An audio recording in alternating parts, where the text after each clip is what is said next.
Ron Placone. Thank you for joining us here in the Political Vigilante. I'm here with Ron Placone. How do you see this now, the independent field? It's a very unique independent field. I had Jill Stein on this show. I like Dr. West. I like Dr. Jill Stein. And she made a good point about the independent field. She goes, in the past, Graham, it's always just been me and maybe some libertarian that no one's ever heard of. Now, say what you want to say about RFK, and he's losing it and he's blowing it, and I don't support him at all. But he is name. He does have name recognition, as does Cornel West, as does Dr. Jill Stein. So we actually have three kind of name independents running. And I asked Jill Stein this. I'm like, obviously, there's, maybe Jill Stein and Dr. West would join forces. Jill Stein, reached out to Bernie in 2016, and Bernie, of course, I think he made a huge mistake in saying no. But how do you see that? I know we're like 11 months away, and it's going to be a crazy year. And as we both know, anything can happen in American politics. So how do you see the independent field, which is more unique, is more unique and bigger name than we've had probably since Ross Perot? I mean, I can remember as a kid when Gary Anderson ran. How do you see it? I think, and I know it's not going to happen, I think that if Jill Stein and Dr. West did join forces, which I wish they would, I know it's not going to happen. I've heard them both speak about it.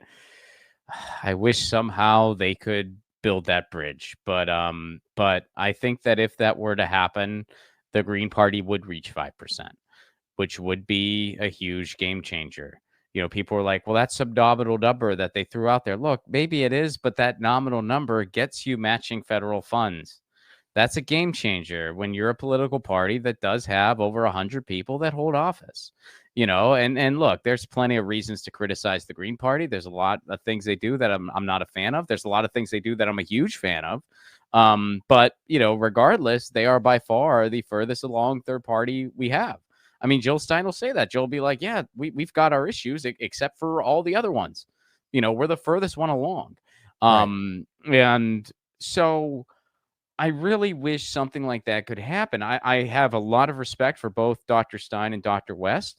But I don't think Cornel West is running his campaign very efficiently right now.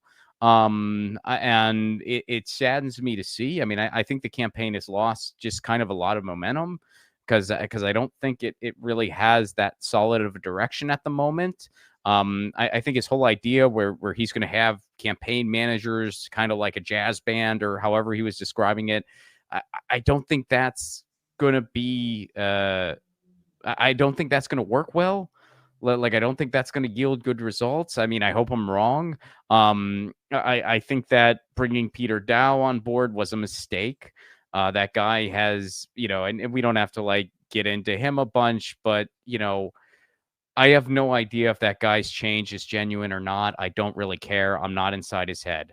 What I can say very confidently is he has no business managing a campaign because he always goes into a campaign, leaves it infinitely worse than how he found it.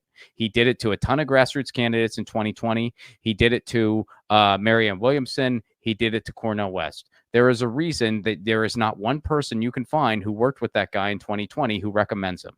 There's a reason for that. And maybe he's a nice dude. I have no idea. But he's not a good campaign manager. I'm freaking sorry. Maybe he's a good jazz musician. It doesn't mean you're going to be a good campaign manager. I'd be a terrible campaign manager. I'm a good comedy writer. I'm not meant to be a campaign manager. Right. So I don't try to get that job. So, that I'm a little disappointed there. And then I like Jill a bunch. I mean, I've played with her on stage before. And this is by no means a knock at her.